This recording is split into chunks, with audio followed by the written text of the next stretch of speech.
How the song got to him, the biggest Punjabi artist of all time and the most influential, I have no idea. Like mothers losing their sons.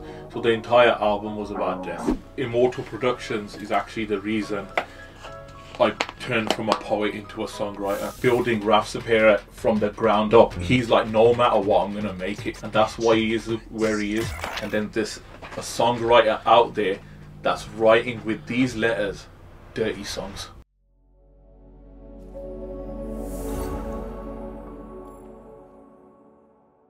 What's going on, everyone? Welcome back to another episode of the Soldier Podcast, brought to you by Ramblings of a Sikh. I'm your host, Amar Singh, and today we're diving into the world of music and culture with a fascinating artist who's made waves in the Punjabi music scene. Our guest today has built a remarkable career driven by creativity, persistence, and a deep connection to his roots. We'll discuss his journey, influences, and the cultural heritage that shapes his music. We'll also explore how loss and grief have influenced his songwriting. And before we dive in, don't forget to like the video and subscribe for more episodes. I've heard it unlocks 108 years of good luck, so let me know in the comments below if it works for you. Otherwise than that, let's get straight into it. I'm sorry we're doing this a second time. And I know you're a very busy person. This is not something you do full time, but you give a lot of time to it.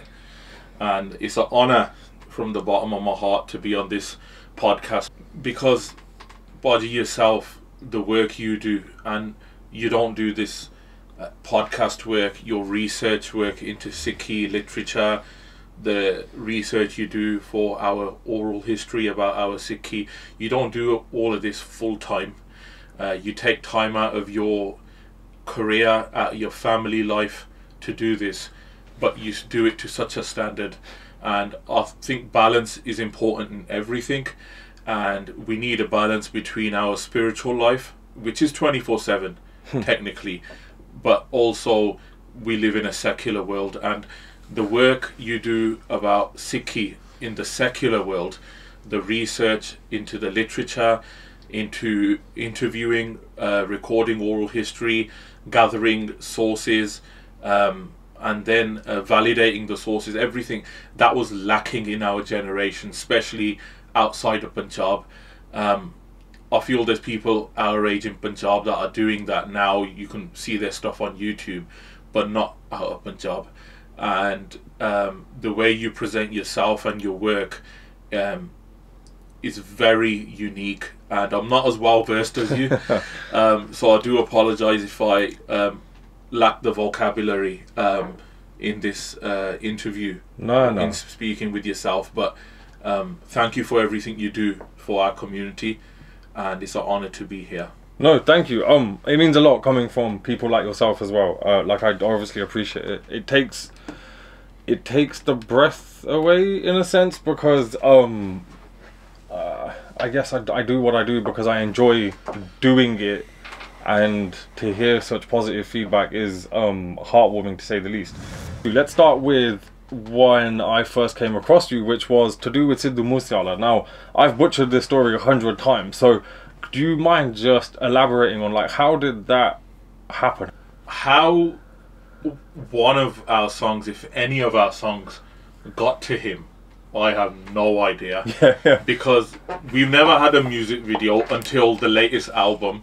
And that was you know, Baji Gurjant Singh, Dego Karni Bainiya. He made us do a video, and that was like after our album listening session. And he goes, Nate, you have to do one. And then he arranged everything, but we haven't never ever done a music video, especially off our own back. And at the time, that was our third song. And we would literally used to put a poster up saying a song's coming on this date, and then the day it'll come out, we'll put like a bit of a motion video, some clips from YouTube with the song in them, and say it's out. And then we'll just send it out on WhatsApp. So how it got to him, the biggest Punjabi artist of all time, and I say that because he was big just based off his music. He didn't start doing like branding and movies like extensively, and then sponsorships. He was big based off his music and his music only. So if you base it just on music, he's the biggest Punjabi artist of all time and the most influential. How the song got to him, it was our song Santaji.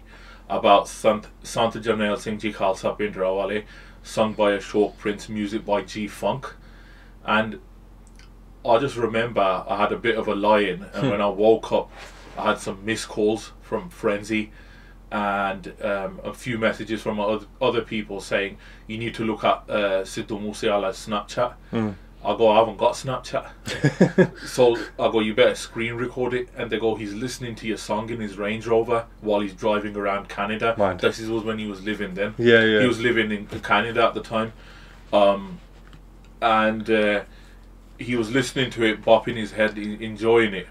But then fast forward, you must have seen the photo of me and Sidhu. Yeah. I've uploaded it a few times. And that was when I got to meet him in the UK.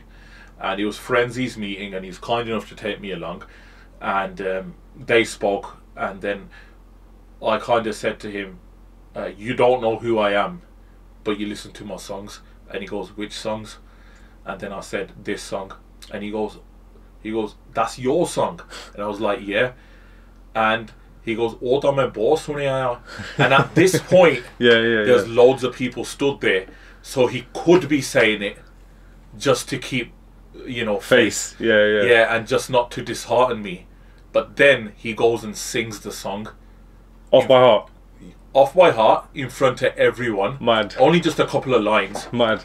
Yeah. And Frenzy was there, his cousin Sandy was there, Suk Sangera was there, and the people that were facilitating his stay in the UK. And he didn't have to do that. No, big artists, they don't sing unknown people's songs like that. Yeah, completely. And you know, there's probably loads of people out there where Sidhu knew who they were, but he didn't know their songs. But he knew our songs, he didn't know who I was, and I'd rather have it that way. Where I had to introduce myself, but not my work. Your art talks for itself. I'd always want my work to be bigger than who I am.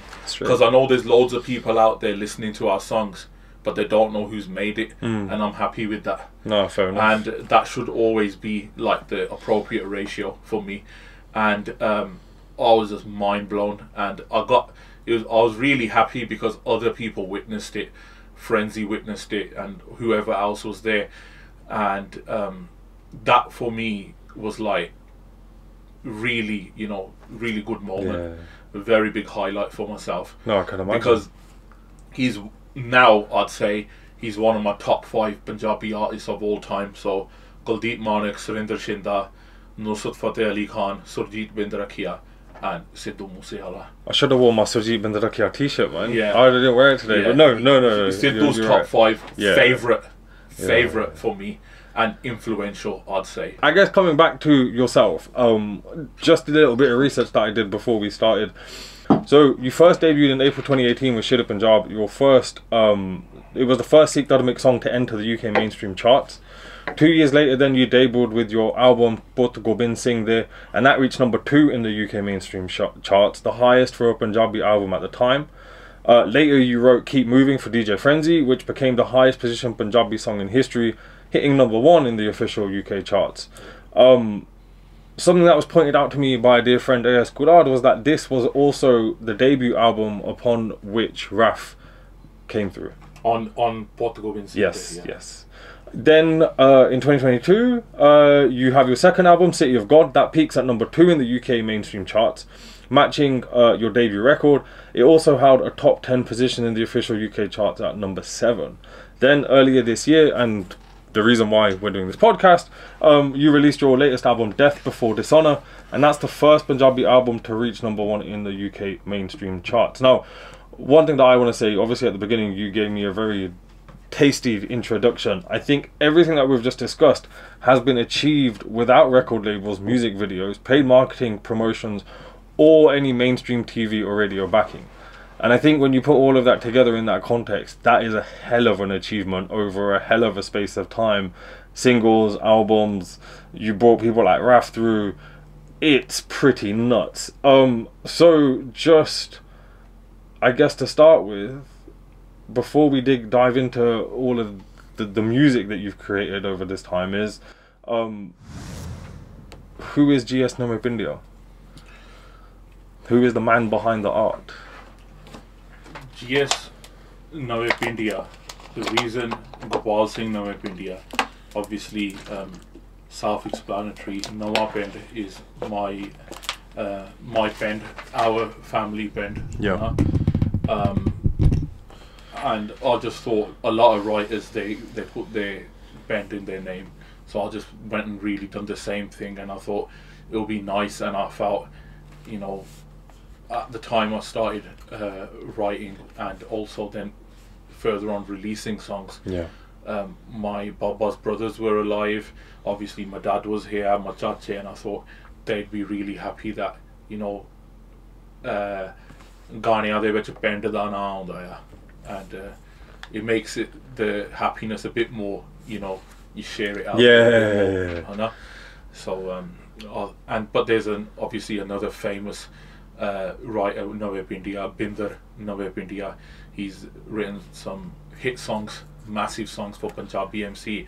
So sometimes I get the odd message to say, "Yo, you wrote that song for Punjabi MC." I go, "Nah, bro, I don't write songs like that." I wish I could write hit songs, but you know, they nachan tappan wale, kudiyan wale, sharab wale geet.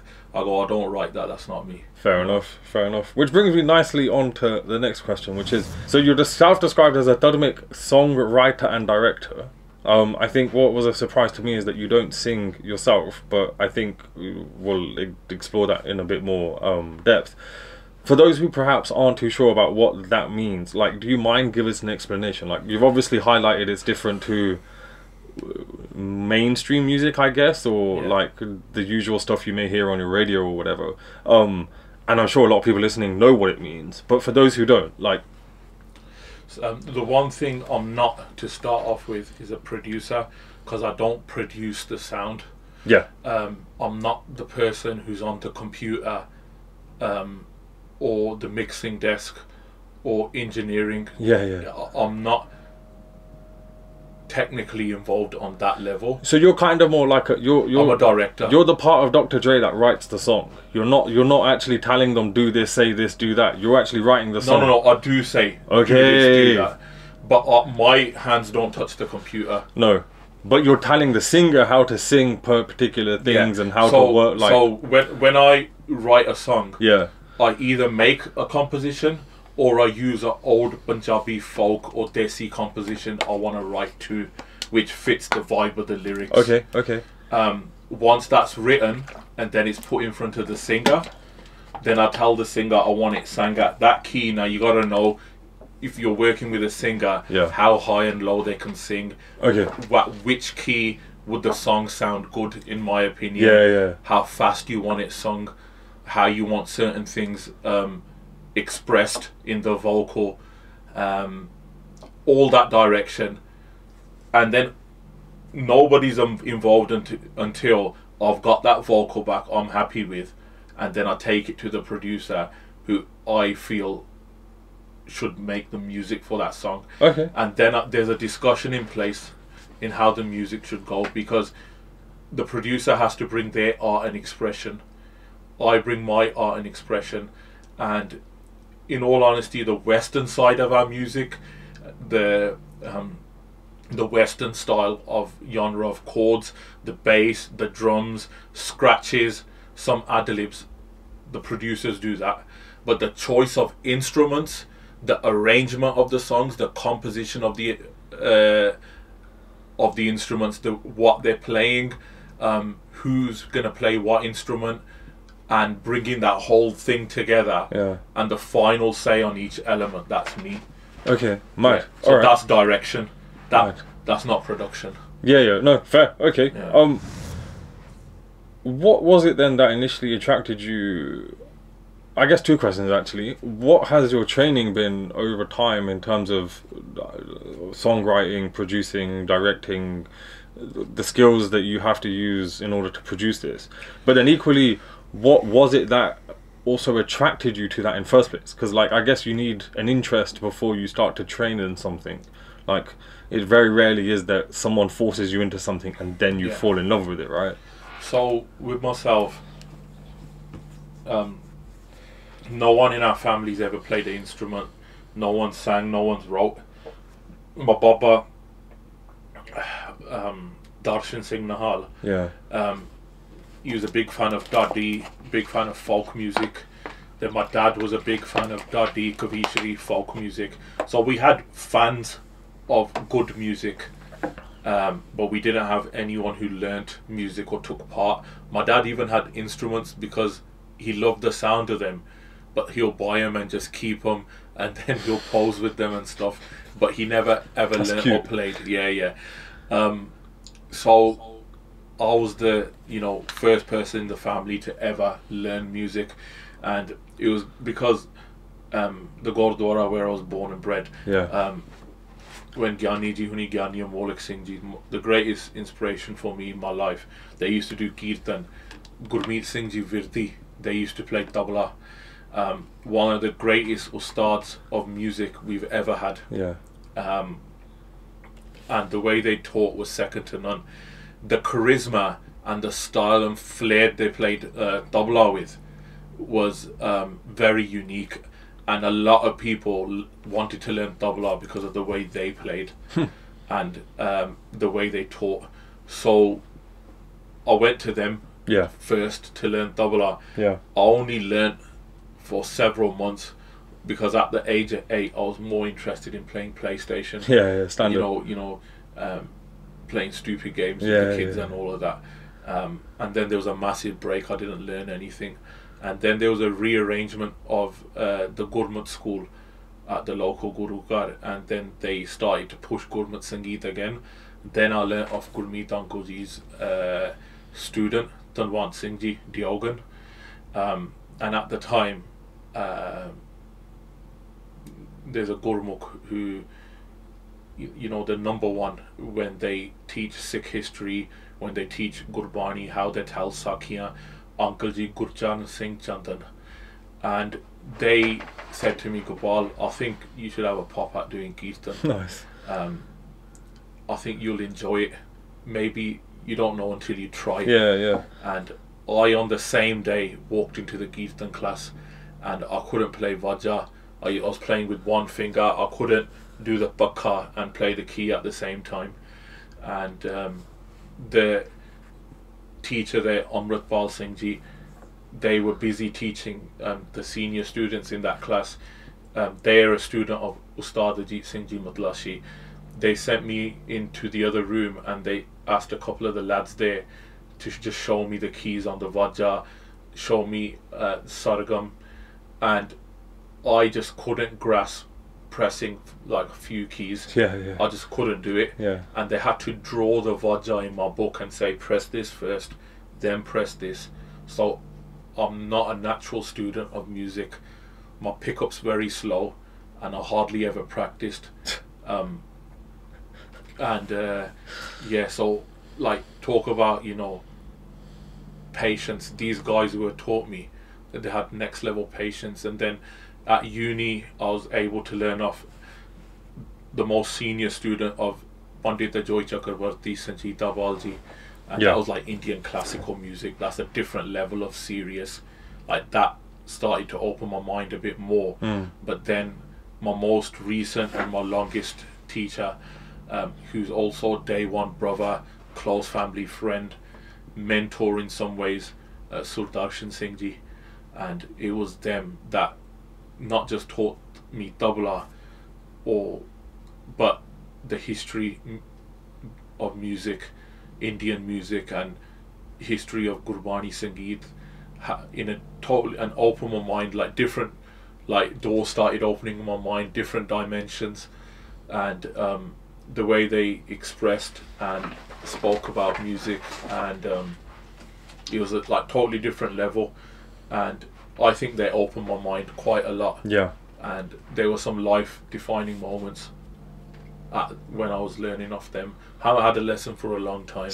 I'm not someone who practices regularly, whether it's my singing or my tabla, but I really enjoy music. But I'm not a proper, I wouldn't say I'm a proper student.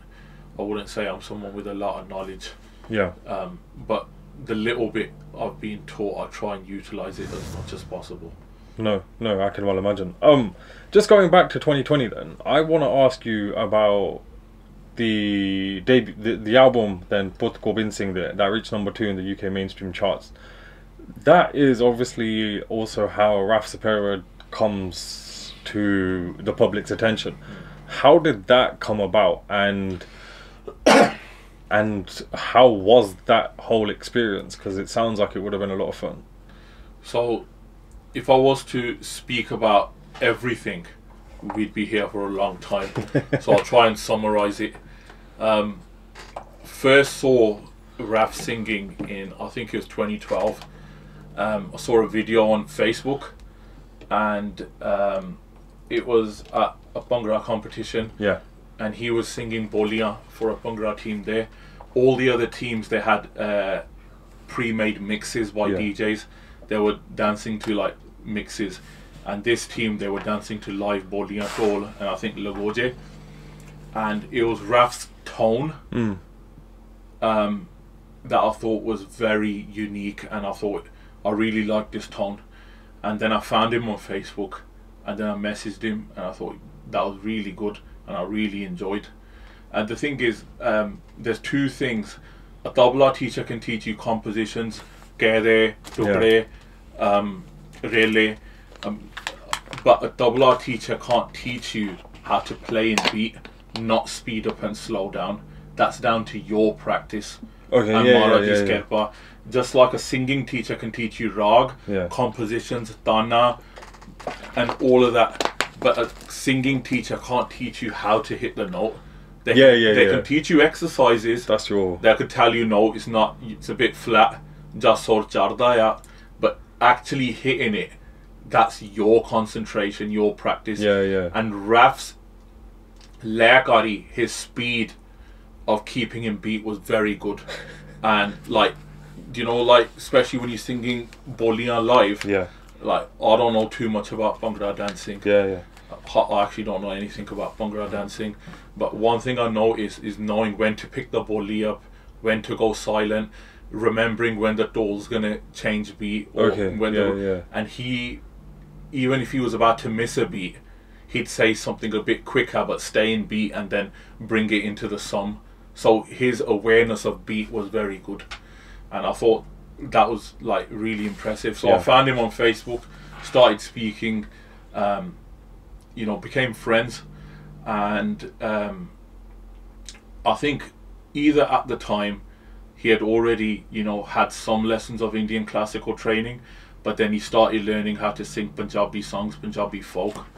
While I was speaking to him, he started having lessons. He said this on the one of the BBC interviews on the Dips Bamra show. I remember listening to that. He went to learn off True School, and I think he learnt off True School for, I think he was on and off for about 3 years. Okay. But then me and Raf used to speak about not just Punjabi folk but classical music. And obviously him being UK born but from a Pakistani Muslim background, I used to speak about Pakistani ustads from Pakistan, like Salamat, Ustad Salamat, Nazakat Ali Khan, tabla masters like Ustad Tariq Khan, and I listen to these people, and then we used to speak about that, used to have joke and that, but then we didn't speak for a very, very long time, just a breakdown in communication. Then I released a few songs, and it was actually that song Santaji, the one Musiala liked that he was listening to. It was at the time I released that we got back in contact, so that was June 2019. And then we started speaking. I asked him, do you still sing? He was like, nah, I packed it in. So he hadn't sung, he hadn't learnt, he hadn't practiced for a very long time.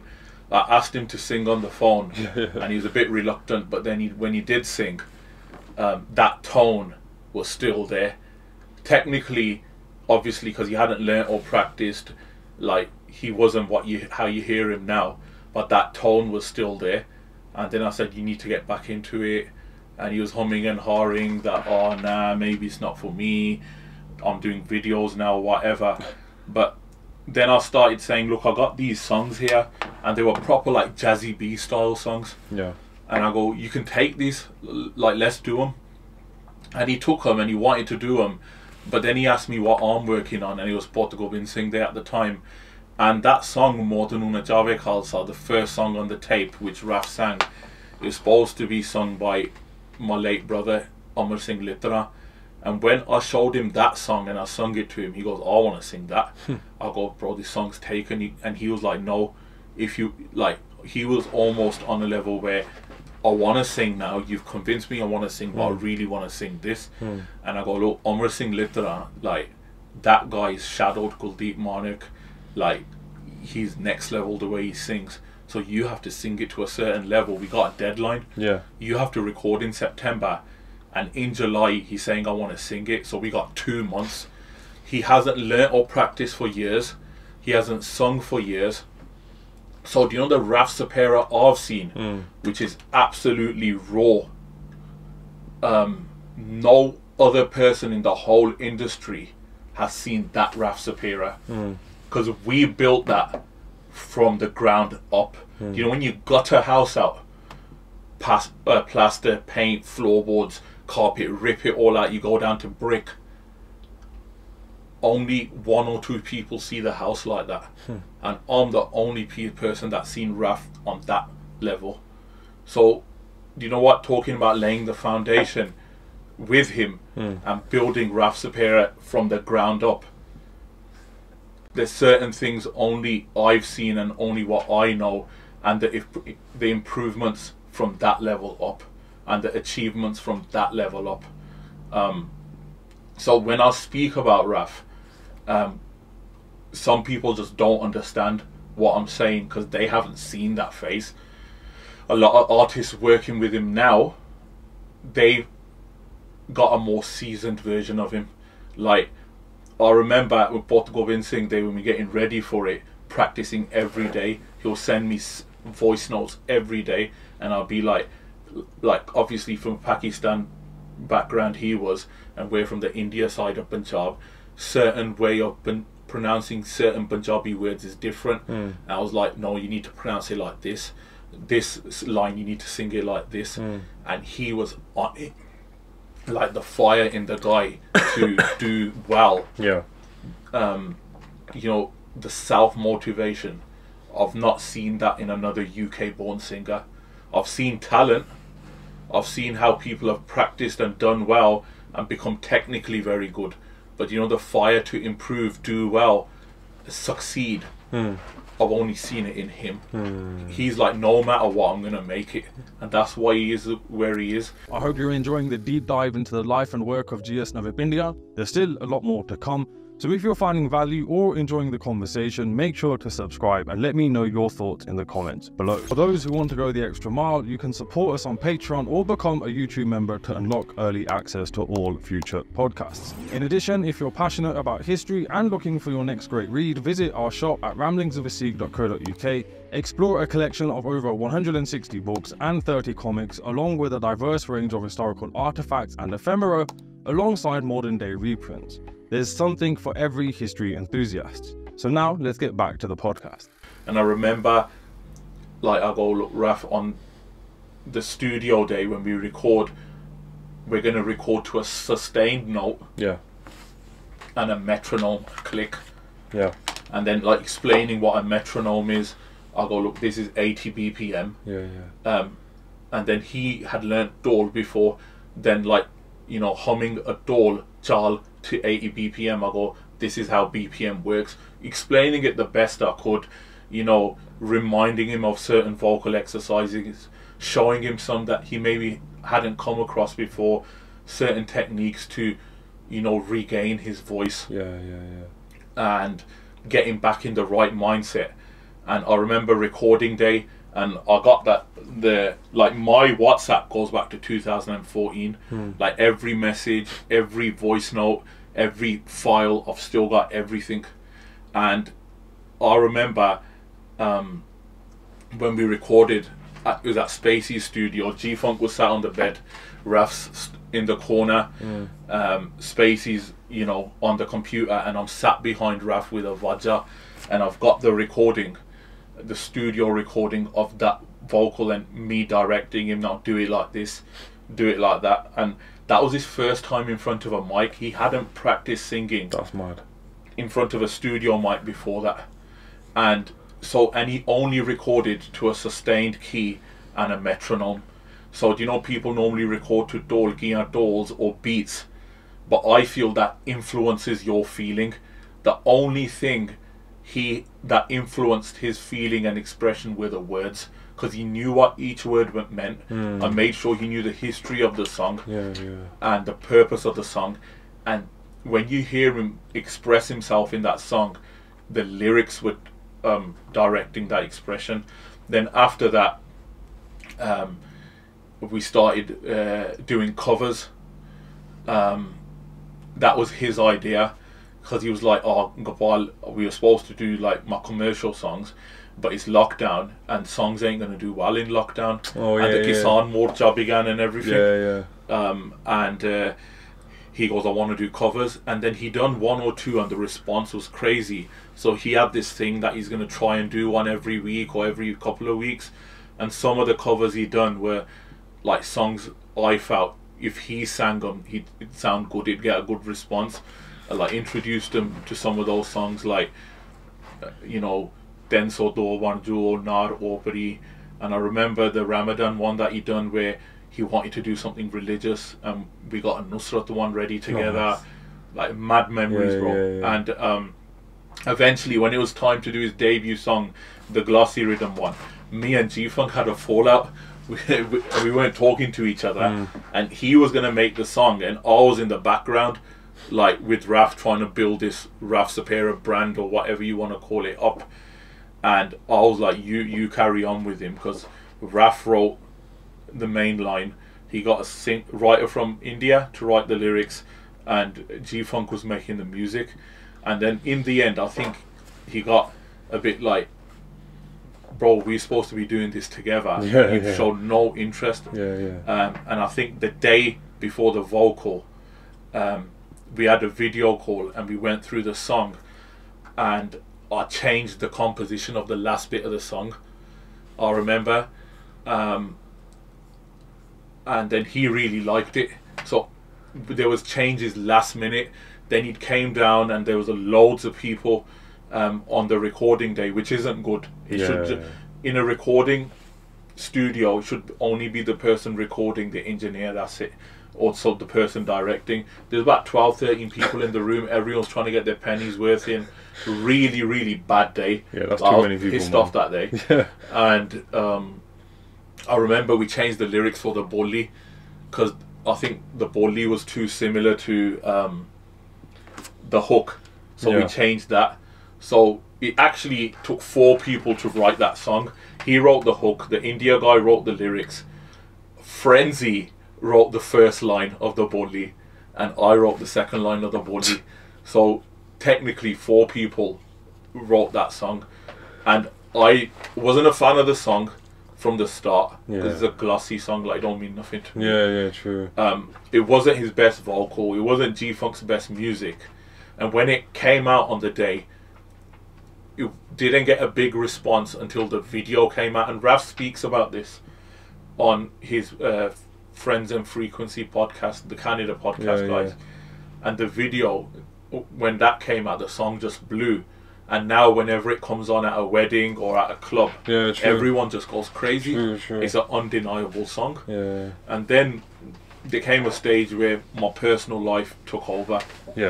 In all honesty, myself, mum and dad weren't well. I was living off what was that thing they were giving in COVID? 70%. Furlough or whatever. I was on furlough of minimum wage. So 70% of minimum wage I was getting, and I wasn't and I didn't leave my front door for more than 6 months, because I was scared that if I catch it, my dad had a very serious lung disease. My mum was old. I'm gonna kill my parents. I ain't got no one else in this world. So I was going crazy at home. It wasn't a good time for me. And then I just kind of said to Raf that I can't do this journey with you anymore. And the way I said it and how I said it wasn't the right way of me doing it.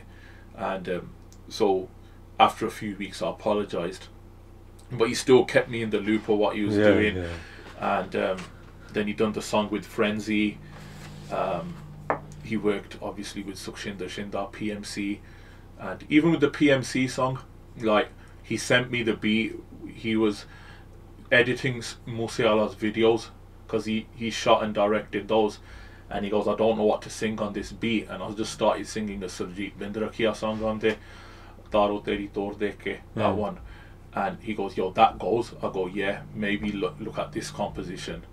And then he went with that. So he's still, you know, showing respect and listening to me. And then I remember he had his first ever band rehearsal.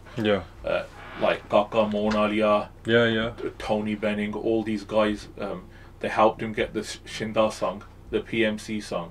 They helped him like with his band stuff. And I was invited to the band rehearsal, and I took a lead role with Raf there as well. And and then obviously we haven't spoken properly for 3 years. Mind. Yeah. He messaged when Dad passed away. Yeah. I've messaged him recently as well, but proper communication, been over 3 years since I spoke to him. But do you know, when he does well, like, and when he, like, you know, achieves certain things that are unheard of and what other people haven't done or achieved, it doesn't shock me, because I told him that he was going to achieve these things anyway. I had that belief in him from the start. I had belief in him before he had belief in himself. So it's just reassuring of how well he's doing, and may Maharaj keep blessing him with that success. But that was a very, it sounds long-winded, but it's a very short summary of, you know, everything, and glad I could be part of someone's journey. And really, you know, in Sikhi, which is the ultimate truth, Dharan Karon Wala da Rabbiya, we're just puppets and the strings are in his hands. And I was meant to be part of his journey, just like he was meant to be part of mine. Yeah, true. No, for sure. Well, continuing with your journey then, obviously this year you released your first album. What is, like, the primary inspiration behind it? Like, what was the spark that made you go, I want to drop this album, and these are the songs that I want included, and these are the themes that I want to cover? Like, what was the thought process? So we were making different album, totally different vibe, music that we've never made before, lyrics that I've never written before, like that style, the topics that are involved. And then I had a couple of singles that were raw, talking about honor and death, and that type of death before dishonor type of feeling. And then Dad passed away, and I just wanted to make an entire album about death. So Dad passing away a month after that, we decided we're going to start an album called Death Before Dishonor. Then we were making 2 albums at the same time, and Death Before Dishonor completed first. We probably gave it more focus as well. And that came out first. And the crazy thing about it, we started it in August and it finished end of April. It works out anyway that we took exactly 9 months to make it, and then it was born into existence, and that's just coincidental.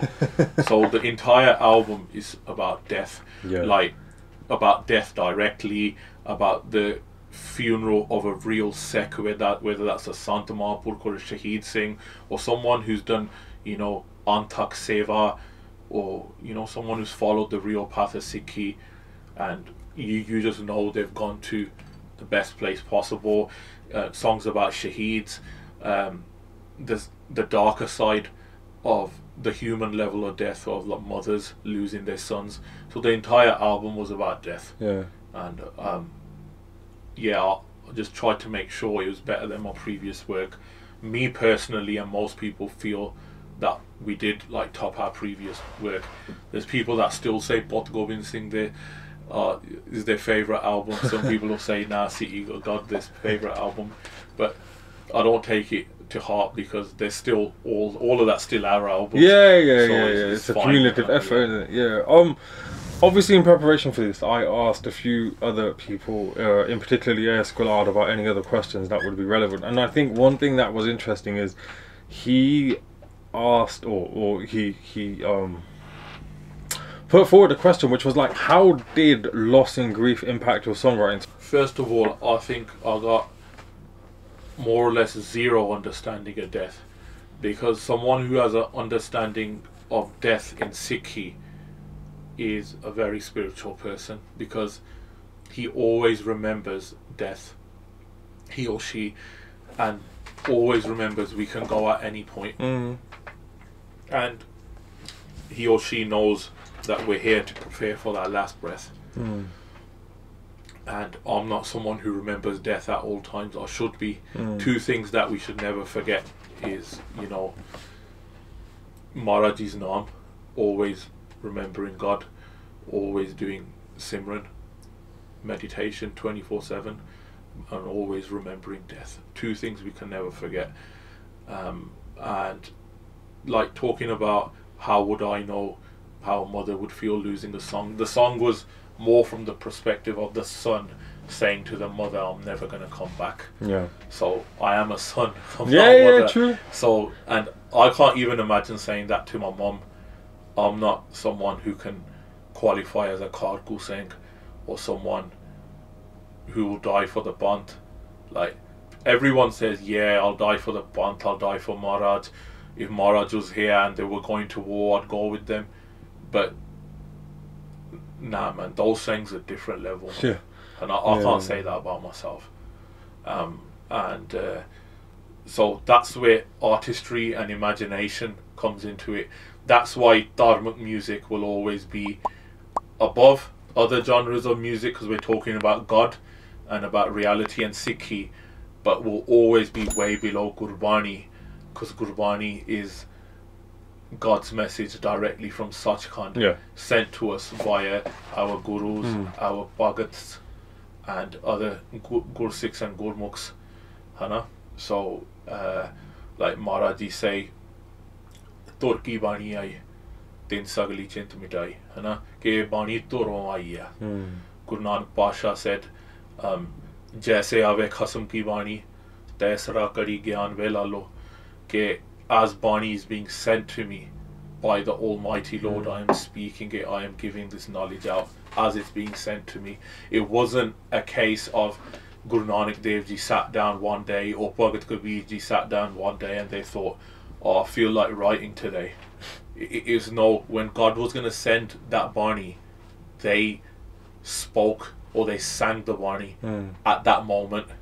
It's not a case of we feel like writing some poetry and we wrote it. No, it was already written in Sachkhand. It was then sent down. Even Guru Ramdas Ji say, Sat Gur ki Bani Sat Sat Kar Jano Gur Sikho Har Karta Aap Moho Kadai. That Maharaja saying to the fellow Sikh ke ye jehdi Bani and this Gurbani, know it as the truth of all truths, the highest level of truth, and God is making me say these words. He's bringing these words out of my mouth.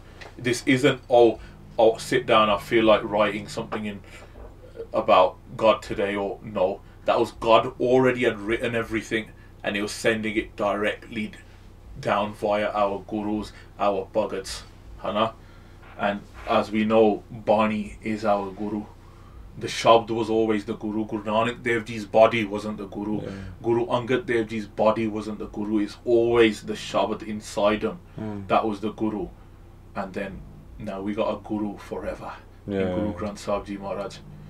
And we're very lucky. Even I want to speak about like writing and Punjabi, how lucky we are. When Guru Nanak Badshah, they were a kid, they were a small child, they went to school, and their teacher was teaching them the alphabet, and they said, what does this letter mean? And the teacher's like, how can a letter have a meaning? Like, you go to a Western school playgroup or a nursery and they're teaching you ABC, and you say to the teacher, what does A mean? What does B mean? They'll say, it doesn't have any meaning, it's a letter. These letters make words and the words have meaning. Sometimes the words won't have a meaning, the sentence will have a meaning. And Guru Nanak Pasha said, no, the letters have got a meaning. And there's a Bani written by Guru Nanak Dev Ji, in Rag Asa Patti likhi, है ना? Sase soye srisht jin saji, है ना? Sase soye srisht jin saji, sabna sahib ek paya. Maharaja saying the meaning of the letter Sasa relates to that Almighty Lord that created this entire world and everything in it, this universe, all the galaxies, and He is the master of all. That's the meaning of the letter Sasa. In our Punjabi, Sikhi Punjabi, because Guru Angad Dev Ji gave us 35 Akhri. They gave us the Gurmukh alphabet. And then Guru Arjan Dev Ji wrote 52 Akhri. They even speak about the meaning of each letter, what each letter means. है ना? The Bani that starts off with Gurdev Pita, Gurdev Mata. है ना? Even the letters in Sikhi Punjabi have meaning. Forget words having meanings. Forget phrases or sentences having meaning. Even our letters have meaning. Everything in Sikhi has meaning. But everything in the world has meaning as well. Hana? And then when you begin to think with that lens, you begin to look at music with that lens, certain things will inspire you, but certain things will also offend you in music. Because think about it, Maharaj gave us these beautiful letters that all relate to God. And then there's a songwriter out there that's writing with these letters dirty songs. Just on that note, like, this album seems to have had far more of a deeper kind of, it seems to have come from a deeper place in terms of like the thought behind it, the kind of the understanding, the way that you want to structure some of these songs. Like, for argument's sake, the one where it's from the perspective of a child basically saying to the mother, like, see you later. How did that creative process, say, differ from everything you've done before? Because you've done singles, you've worked on albums, you've worked with people like Raf, you've done XYZ, ABC, like, you've done a lot. Like, how, I guess two things. How did that help you with this? But then also, how was this perhaps different to everything you've done before? Like, that kind of ties in with the question of how did, like, loss and grief influence my writing. Yeah. I think the thought process of writing is still the same. Is my way of writing. What is that thought process though? Like, are you literally like sat there going, all right, I want to make a song about, I don't know, like, this is, forgive my ignorance, but like, let's say I want to make a song about apples. Are you then like, all right, what rhymes with apples? It's like how do you do it? It's like, at the moment, one thing that's really getting on my nerves is Sikh converting to other religions. Okay. And it's on my mind. Like, in Punjab, the forced conversions and the very deceiving conversions into Christianity, that's on my mind. How in the UK, tactical conversions of Sikhs into Islam, and then I thought, nah, I want to write a song about conversion. And then I wrote it and I recorded it the other day, and it's going to come out soon. Sometimes there's just something playing on my mind and I end up writing a song about it. Sometimes I'm like, when I'm constructing an album, putting an album together, there's certain topics I want to talk about. Then I'm like, I want to include this, but is this a verse in a song or is it a song in itself? Then I ask myself that question, then I begin writing. Like, I'll always write the main line of the song, the hook, and the front of the song, and then the verses. But how I write, like, you can teach different types of poetry to people. Yeah. You can study Shakespeare or old Punjabi writers, or this is this style of poetry, this is this style of writing, Hannah. But you can't teach someone how to write a song. Fair. You know, if you got a thought, a creative thought up here, and being able to write it in beat and melody, and then it has to relate to the previous line, and then the whole verse has to relate to the hook, and it all comes together. You can't teach someone how to do that. Yeah, fair. That's why it makes me immensely proud that I'm able to write songs, but it also scares me that one day God might take that away from me as well. That's true, but ultimately everything fortunately or unfortunately comes to an end. So hopefully that doesn't occur until your I'd like to natural... bring it to an end myself. Yeah. Before something else brings it to an end. Do we ever get that choice? I don't know. But alright, coming back to the album, I think a couple of things that I wanted to ask you and now have completely slipped my mind. This is the second time we're obviously recording this, right? Yeah. And in preparation for the first time, I obviously listened to your album when I went to the gym, because that's a great place to just kind of be in your own little world and pay attention to the song, like to the lyrics, basically. Yeah. Just like a quick breakdown for myself, I thought the first 3 tracks went incredibly hard. Outlaws is my favourite because of the lyrics discussing how the Singhs locked off Masaranga's head, and No Return because of the emotion involved. I'm off to sacrifice myself for the Panth, which is a recurring theme throughout Sikh history, but I think to put it in that type of structure or kind of setup creatively really does kind of hit you, right? 1 Million for me is very much kind of pure gym music, and Victory Lap for me had the best beat. Now that is all kind of irrelevant. The reason I'm saying that is because the continuous thought that I had whilst listening to it was, this reminds me of the Shaheed the Immortality albums that came around, what, like the 2000s. Now a couple of things off the back of that. First thing is how much do you think that type of music at that point influenced, like, is there any connection between that and say the music that you're producing and creating at the moment? Yeah. But equally, how do you think that impacted the UK dharmic soundscape, or whatever you want to call it? Right. So yes, Immortal Productions is actually the reason I turned from a poet into a songwriter, because I was writing poetry before that. Okay. And when I used to go to the Mill every year they have a different album out. And so that influenced me to become a songwriter. So forever thankful to that movement. They killed it. They inspired... I don't know how, like, they inspired me, they inspired you. A lot of people came into Sikhi because massively, of that. Yeah. And then, so, and on Death Before Dishonor, one thing I like you picked out was you heard elements of influence of Immortal Productions flavour in there, and we done that on purpose. We wanted people to hear the songs and some of the music and be like, it reminds us of Immortal Productions. Not just because we're carrying on making the type of songs they made, but also the actual sound of it and what's being said in the songs. So that was done on purpose. It was a little personal tribute to the Immortal Productions movement, and it's undeniable the influence it's had on our music. And I just hope that one day, out of the blue, don't know how they come back and drop another album. Because that movement had some big producers backing them, man. I never, like, as in, I was too young or didn't know enough to, like, appreciate the names or whoever was behind it. I was obviously more of a consumer of it rather than like an analyzer of it or whatever. It's interesting.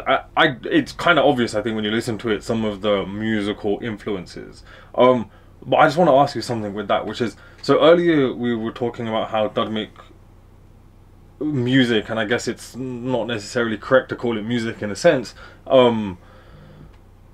discusses particular themes and ideas and philosophies and history and all the rest of it, right? Now for me, Shaheed the Immortality and Immortal Productions and all of that was really good because it took the biggest sounds of the 90s, Dr. Dre, and just put essentially new lyrics on top.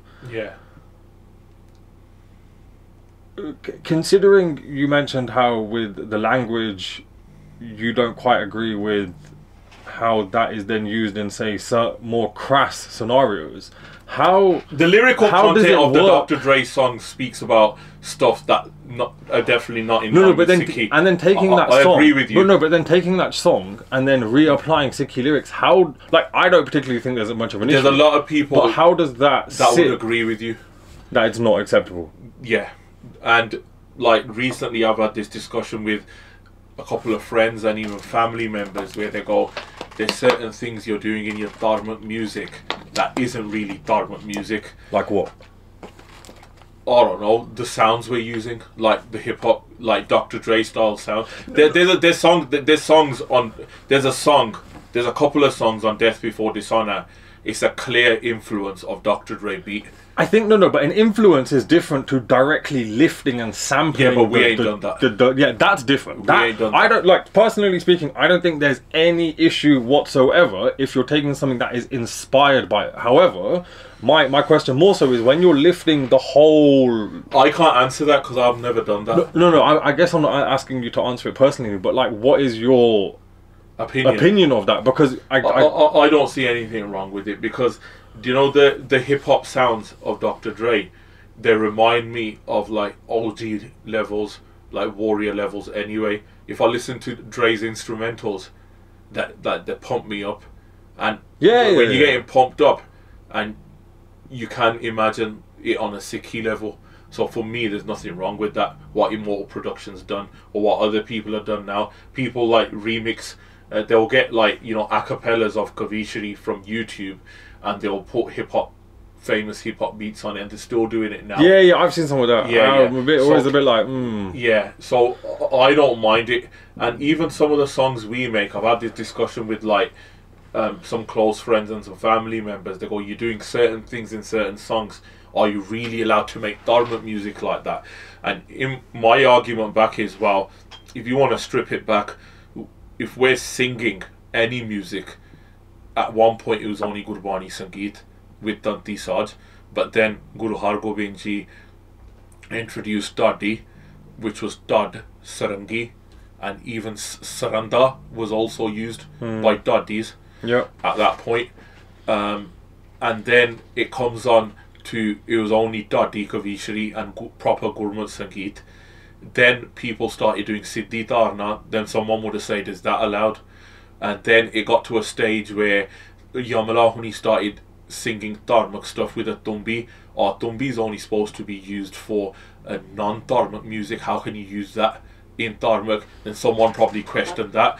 Then Ahuja, Manak Huni, they made Dharmic music with the same instrument and stuff that they made their like Hiranja stuff with. Someone probably questioned that, and when Immortal Productions came out and they thought, okay, we're gonna use Western style music with dharmic like vocals, someone questioned that. The whole point is the lyrics, Hannah, and the vocals are very desi and traditional. Okay, but what about if you flip the example and so I'm gonna give you one example, and they pull out those Bollywood tunes or whatever, and they're playing, and they so I'm gonna answer that after. But the one thing, we've got songs that have got just Western music. Yeah. Like the song on Bodh Gobind Singh, they call Santa Sipahi. Yeah. And it's full Afro beat. It's a beat you'll hear in the club. But the song's about Sant Janel Singh Ji Khalsa Pindrale. And I use the chips and beans analogy for that. Because when we were young and we going to school, coming home, doing our homework, on weekend we didn't go town. We didn't go Bande to Mossie's house. We were going Punjabi school, and after Punjabi school we were doing Seva. So really we didn't have a break as kids growing up, and the only thing that made us go Punjabi school, a lot of us, was we knew we were going to get chips and beans after, fresh out the fryer. And my point is, having that genre of music is going to bring a certain type of banda in. Yeah. And I've got messages, voice notes, where people thought we liked that beat. Then we carried on listening to the song. We wanted to know what the words meant. Then they'll ask me. Then I'll say, this is what the words mean. If you want to know more, listen to this katha. Go and listen to this YouTube video. You want to know even more? Listen to what Maharaja's saying. Read Bani. Bro, do you know, like, it's like uncut on City of God. It's got like this dubstep, trappy, drum and bass music. Not something that you use in traditional dharma music. But people I know, when they heard that song, they stopped cutting their hair. They stopped cutting their beard. I know people who listen to our songs, they took Amrit, or they stopped eating meat or drinking. Or there were people even that never wanted to go to the Gurdwara. They would never even go to the Gurdwara when they were invited to a wedding. They'd only go to the hall. They started going to the Gurdwara. Then eventually they started serving Dal Prashada at the Gurdwara. They joined in with local seva.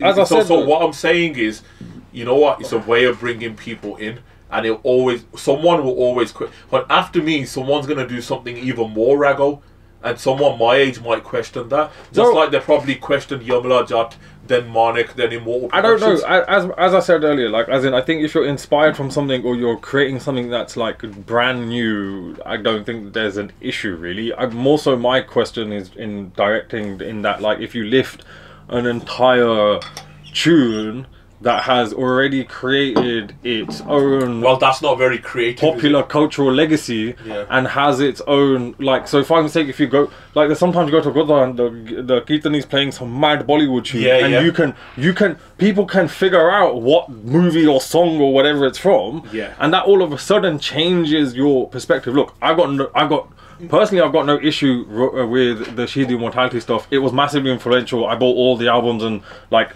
they inspired me to find out more. More so, my question is like, when you're mixing something that already has its own cultural legacy and history with something new, you're bound to create some level of confusion there. So with Kirtan and Gurbani Kirtan, when you go to the Gurdwara and they're using a famous Punjabi song tune or a Bollywood tune, a lot of people do question it. And do you know what? I'll give you an example. Do you know the famous Sukhshinder Shinda song? Gumsum Gumsum. One with Rahat Fateh Ali Khan. That tune is actually a Kirtan tune, and it was passed down by Ustad Ajit Singh Matlashi ji's their Ustad. Oh wow, okay, serious. So, you know what, my mind's gone blank, I've forgotten their name. Then Matlashi ji obviously taught it to Sukhshinder Shinda. It's a proper Kirtan tune, like, you can hear it on YouTube, like, if you listen to Shamsher Singh Zakhmi or whoever, Hamra Thakur Sabte Ucha. If you search for that, Shamsher Singh Zakhmi, it's the Gumsum tune. So that was, you know, commercial artists taking Kirtan tunes that were so dear to all of us, and now we're scared to sing that shabad, that tune, because everyone knows it from Gumsum and not traditional Kirtan tune. Even Kala Doria, that's the famous folk song by, I think it was, I can't remember. I can already hear it playing in my head. Like, that's a traditional Kirtan tune. Jutti Kasuri, old folk tune. That's a traditional Kirtan tune. So this was folk singers and even Bollywood guys, you know, turning up at Gurdwara, even turning up at Harmandir Sahib and jacking our tune and putting it in their films. And now, but I don't think, like, I listen to Kirtani that jacked old Bollywood tunes, like from the 1950s. They were very rag based, very classically based, and they changed the tune a bit and they done shabad, and they done it in a more sincere way. When there's like a poppy Bollywood tune that everyone knows and it's to do with some boy and girl, some next romantic film, and then it's all perspective. Like, some of them I find them cringe, but some of them you'll never know about because it's from a 1950s Bollywood film. And the Kirtan is such a genius, they've cut it up and they rearranged it and used it in a certain way. So that answer will always be perspective. Oh no, of course, and that's what is fun about discussing those type of questions, isn't it? One question then, with this album, what do you hope people take away from it? Like, as in, if it was like the one thing everyone took away from the album, what would you want that to be? Never thought of that, because I'll be honest, do you know, a lot of people that make dharma music or music with meaning, they're like, we're trying to inspire the listener. I've never thought about inspiring anyone. But surely by default of the topics you pick, you know that you're hitting some type of note, though. As a byproduct, like, inevitably people will be inspired, and that always happens with our songs. But when I'm making the album, I'm not like, I hope people inspire and they stop cutting their hair and take Amrit. What's your thought process at that point? What are you thinking at that point? I'm just thinking about I need to write this. How I'm gonna write it, who's gonna sing it, how they're gonna sing it, how's the music gonna go, who's gonna engineer it, what's the time scale, is this a single, or is it part of the album, is part of the album. You're just thinking like that. Don't get me wrong, there's emotion and feeling as much as we can be pouring into it. It's a piece of art though, isn't it? Yeah, and we want people to hear it and enjoy it. Yeah. And so people know, amongst all these EPs, albums, mixtapes, singles, there will be Sikhi stuff coming out of the UK via us and other people, and they've got the option to listen to that. I actually don't think beyond that. Fair enough. I'm not here to save the world, but save myself. One thing I do think people can take away from it is what I'm trying to do, along with everyone else who I get to work alongside, our team, is trying to make dharmic music at best possible quality we can, trying to improve from our previous projects. So in terms of quality of vocal, lyrics and music combined and sound, it competes with the best Punjabi mainstream music out there. And it's not just a fob off, it's not just a tick box, not just a, oh yeah, very nice, you've done a song tax about deduction. You've done a song about Sikhi, or well done, man. And then I'm telling you, there's artists out there that make non-dharmic commercial music. They don't like it when our songs or our albums do well, because it affects them. Because they're like, these guys, they're not doing it for shows, they're not doing it to make money, they're not doing it, you know, they're just doing it because they love music. Gopal, as Amritdhari sang, ain't gonna make certain forms of music. He'll only make this, so he's gonna put everything into that. And when our music like does well in comparison to music that's not dharmic, you get vibes that people aren't too happy, but is what it is. Before I ask you about the feedback from fans and critics, I want to ask you about the beautiful and rather astonishing praise you got from one of the absolute OGs in the business, someone who I don't know them personally, I know them vicariously through other friends. I've had the pleasure to meet them a number of times and host them at our house, but the Ustad of Ustad, Ajit Singh and Maklashi, how do you feel about getting feedback from someone of that stature? Because like, he is the OG of OGs, man. Like, as you were saying earlier, most of the people who are big singers or whatever have trained under him. You know, the thing is, I'm very territorial. Like, I'm proud I'm from Handsworth, and then on a level I'm proud I'm from Birmingham. Then I say I'm proud I'm from the Midlands. Like, and I'm so proud that Mutlashi are from Birmingham. They're the leader of our musical army in Birmingham. And in London they had their Gurbai, Seetal Singh Ji Sitara, and then Gyan Singh Ji Surjit. All three of these massive ustads, they're blind. So we're talking about music videos, brands, your look, your image. To impress the masters of masters in this country who are blind, your song has to be good. It's not about your image, it's not about your video, it's not about who you're collabing with, how many shows you do, whether you sell out arena. Because to them, sadly, they can't see all of that. They can only hear what you're making. And to impress someone like that, you can't hide behind the tactics of nowadays, what people used to do well and what they used to become famous or inverted commas successful. Your songs have to be good. So someone who I've known from day one, who's known my parents longer than I knew my parents, my elder brother Pura Singh Sohal, they gave me a video call. They rang me first to say, I'm going to video call you. I said, okay. And I thought, crap, because at that point I was having a lie-in. And I woke up by chance and saw the phone ringing. And I sleep with my phone on flight mode. Like, a lot of people don't like that, my friends. They go, you shouldn't do that. But the only time it was off flight mode was when Dad was in and out of hospital, just in case the hospital rang. the day Dad passed away, after that, it's always on flight mode. That night, I forgot to put it on flight mode. He's rang and he goes, I'm going to video call you. Yeah. I'm like, crap, I need to tie my gear ski again. I'll go quickly tie my gear skis, video call me, and got someone here who wants to speak to you. And it was Matlashiji. And respectfully, even though they're blind, I was struggling to look at the screen. Oh, I know what you mean. I know they can't see me, but they can see you, and I'm struggling to look at the screen. I know what you mean. I know what you mean. Because the people who I look up to in music, they taught them, or they taught their teacher's teacher. Yeah. And I'm like, they're like, we've just spent an hour and a half. The album's 45 minutes. Yeah. But they go, we spent an hour and a half on your album because you were pausing, rewinding, discussing, making comments.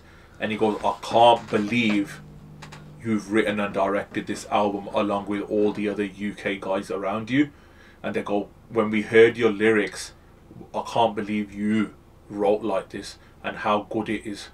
They are from an era from the greatest studies, from the greatest Kirtani, the greatest Gyan Singh Surjits. Their Gurpa is the top writer. Like Daya Singh Dilbar, you know, gold medalist, the most famous Dadi, the Amar Singh Shonki era. They're from that era. They've seen and experienced the best writers, and I didn't search for a cosign. It's like God sent that cosign. How you we discussed how you changed like rag, how you introduced like different musical pieces, how you guys done everything, and they broke the album down to me. At that age, they're in their 90s, and they listened to it once while pausing it and rewinding it, and they broke my album down to me. Like, this is the Ustad of all Ustads. But over the past couple of years, not just had that off them, I've had that off Ustad Surinder Shinda. And our Uncle Ji Huni, they sang the 4th song, the greatest Punjabi folk singer of all time, alongside Kuldeep Manik. I've had that off them. And they even showed my lyrics to Dev Tariqewala, who is the greatest Punjabi folk writer of all time, because they wanted the religious references in our songs verified. And he goes, Gopal, there's some things you're writing in like Shield of the Nation, of City of God, to do with Guru Tegh Bahadur Ji, that I've never read before. He goes, I've never heard before, so I'm going to have to show another writer who knows about Sikh history. And he goes, I'm going to show Dev Tariqewala. And I'm like, that's it, Uncle ain't going to sing this song now, because Dev Uncle's going to cuss it. When Dev Tariqewala read the song, he goes, Munda kehdi jagah to hai? He goes, ithe Nawepindiya likhya, kehra Nawapend. He goes, udda hi Nawepindiya likhya aaya inne. He's from the UK. And then Dev Tariqewala was like, he goes, also he's born in Punjab, but he moved there. They go, no, he's born and bred there. And he goes, he's actually written it to one of our compositions, the Bhagat Singh one, but he changed the rhyming pattern because he didn't want to copy us exactly. Because I've already taken the composition, I didn't want to take the same rhyming pattern and everything. And then Dev Tariqewala, as a blessing, took one line out of that song and rewrote it as a blessing. So when you hear Shield of the Nation, when you hear the 3rd line, that's written by Dev Tariqewala as a blessing to say, I want the start of the song to be the same as ours, because that's how happy I am.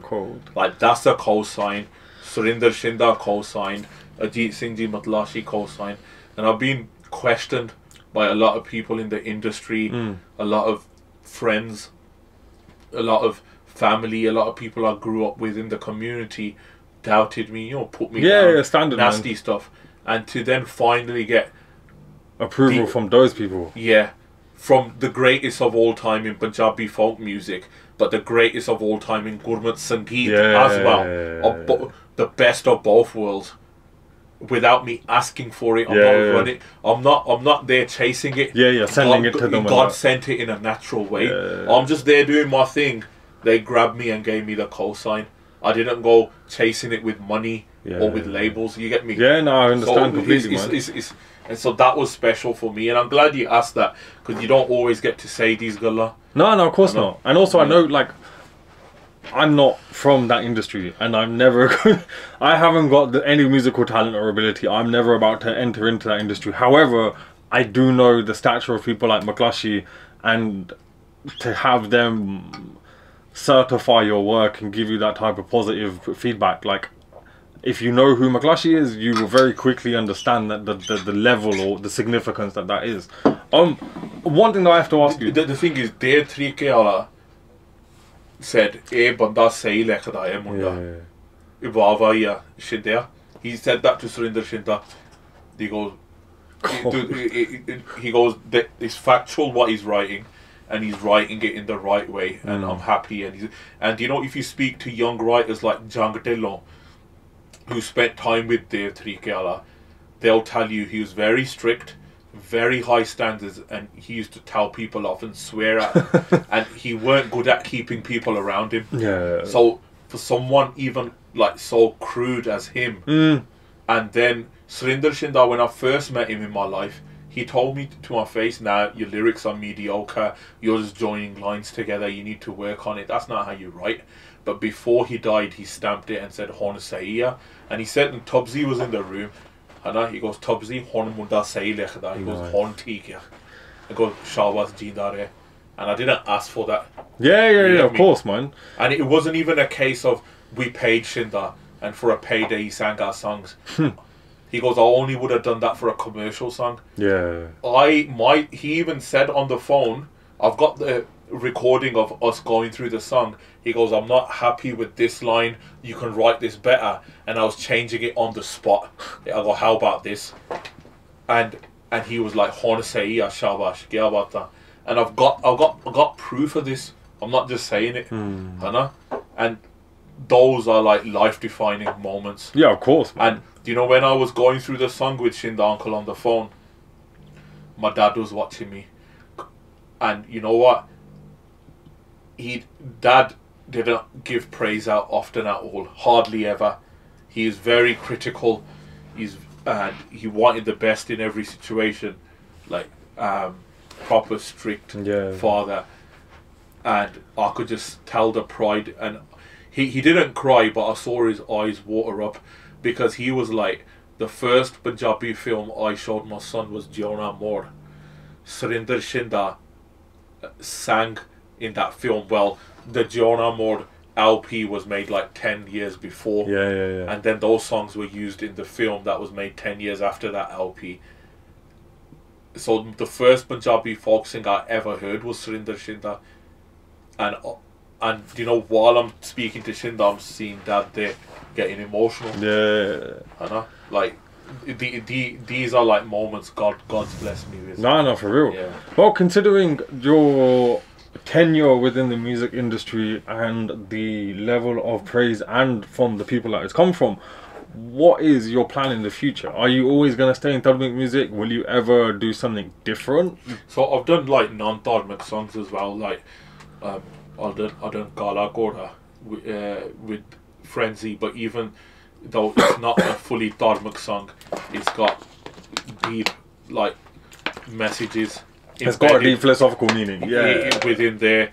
I've done Bakra with Frenzy, which is about Mirja Saiba, but eventually ended up having like a social message in there, like started like called out. But that stuff you've done though, right? Yeah. So what's your plan in the future? So I don't mind doing songs like that.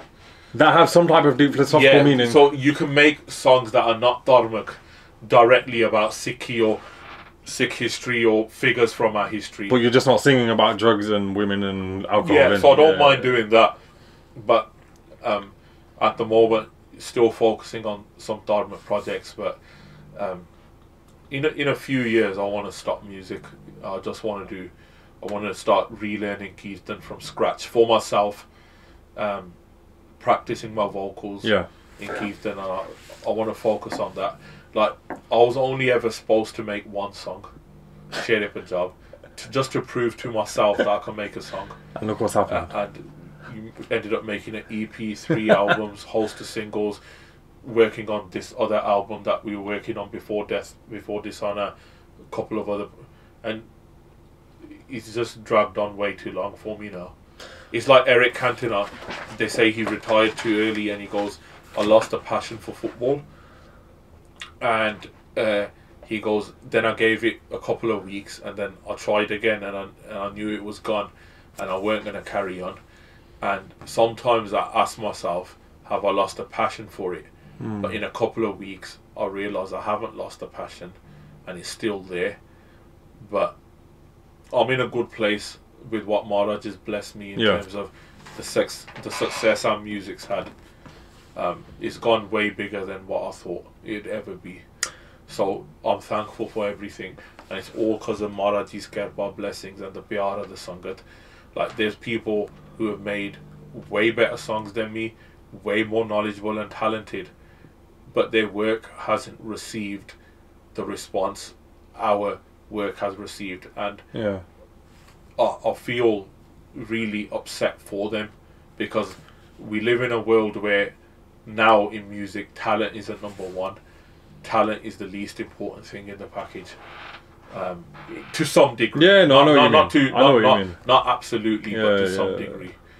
Just then, for everyone listening, how can they support you and your work? Like, as in, listen to your music? Like, as in, what would make a difference to the stuff you're doing? Like as you know, we haven't got a record label behind us. We haven't got like paid marketing, where I believe there's hundreds of thousands of people that are not aware of our music. Potentially million. Hannah, if you start counting how many Sikh there are in the world, there's about 30 million Sikh in the world, and only like tens of thousands of people know about our music, which is a lot. But I think there's hundreds of thousands, potentially a million people out there. If they knew about our music, they'd be listening to it. So if there's someone who's listening now who can think of a way of getting it to more people, like, it starts off in a simple way. I know a lot of people that rated our album, and they decided to tell me when they saw me and shook my hand, and I looked at them and I go, "You follow me, you didn't like any posts, you didn't share it, but you just bigged it up to my face. Like, why are you scared to share it?" You get what I'm trying to say? And as in, there's a lot of people can do. I'll be honest, man. I'll pull some of my friends up, and I say, "Guys, you queue up for hours to see Drake, Hannah," which is fine if that's your favorite artist and you're willing to do that. But I know you also listen to my music, and but just push it. If you like it, push it. It'll help us. You get me? To get to people that we don't know yet, but they may like our music if they knew about it. I think that's all it is. No, I get what you mean. That's on a human level. Like, I personally think if there's loads of people out there, if they knew about it, they'd be listening to it. No, for sure. Because now, when people heard Death Before Dishonor, in terms of reach, it got more reach than our previous work. Then people started going back. Some of them going, "Oh, we didn't know about City of God. We didn't know about Pot Gobind Singh there. We didn't know about... Oh, we used to listen to Pot Gobind Singh. We didn't know you made it." So the thing is, for a long time, our first singles and our first album, I didn't even put a face to it. But because social media changed, and the way music is released and how it's received changed, I realised I had to put a face to the movement. You got it, because people want to buy into you before they buy into your product. For real. And it becomes difficult. No, I know what you mean. When to present in a proper humble way, because I wouldn't say I'm naturally humble, but you try and be humble. You try and as humble as possible, but you're still trying to sell a product. You get me? You're still trying to make people aware that you're going to bring out something good. But you're doing it with a Sikhi song. No, I know what you mean. So the balancing act's very difficult. So guys, like, all I'd say is, if you like it, share it. Don't be scared to admit you like it. you know? No, for real. I just want to say thank you. We have recorded for the best part of an hour and a half. I just want to double check. Is there anything that you think we've missed out, or anything that you want to mention before we wrap up? I want to redo something once we wrap up, but that's separate. I'd like to say the music that we're going to bring out going forward, maybe something this year or in the future, that album that we're working on. Yeah. Musically, lyrically, is going to be very, very, very different. Okay. To anything we've ever released. We're going to make music that's true to our roots, to our lives. Yeah. Music that done certain things for us. Fair. I don't want to give anything away. No, fine. And it may not be for everyone. Okay. Death Before Dishonor, City of God, I would say it covers most people and their taste. But this is Bod Gobind Singh there was aimed at a very young audience. Yeah. Because it's like trap, UK hip hop, Afro beats type. But this album now, what we're working on, it's made by us for people like us. Well, so we'll have to do a second. It's a very, very acquired taste. Fine. Well, we'll have to do another podcast when that comes out and talk even more. Because as you were saying about sharing, like I thought that one of the biggest. Well, you better be at the listening event because you didn't. Oh yeah, I didn't make. I had a valid reason for that though. So, no. Next time you have to I'll definitely be there. And I appreciate obviously the invite to that, but yeah, I just want to say thank you. I just want to say it's been a pleasure to re-record this podcast again with you. We spoke about a hell of a lot in both sessions. I will see. I don't know whether we will be able to use any of the first stuff, but I wonder. You know that. Just leave it in the archives, man. Everyone's gonna watch now. Everyone's gonna want it. But no, everyone's gonna be intrigued. I want to say thank you. And I just want to wrap it up at that point. Thank you if you've made it this far. Today we delved into a groundbreaking album, Death Before Dishonor, along with a whole lot more, gaining valuable insights from the songwriter G.S. Nawepindiya. I want to take a moment to thank Gopal for making the time to join us for this conversation. We'd love to hear your thoughts on what we discussed, so feel free to drop a comment below. If you're listening on a podcast platform, a 5-star review would be greatly appreciated, and make sure to subscribe so you don't miss out on any future episodes. Once again, thanks for tuning in, and whether it's night or day where you are, I hope you have an amazing time ahead, and we look forward to seeing you in the next one.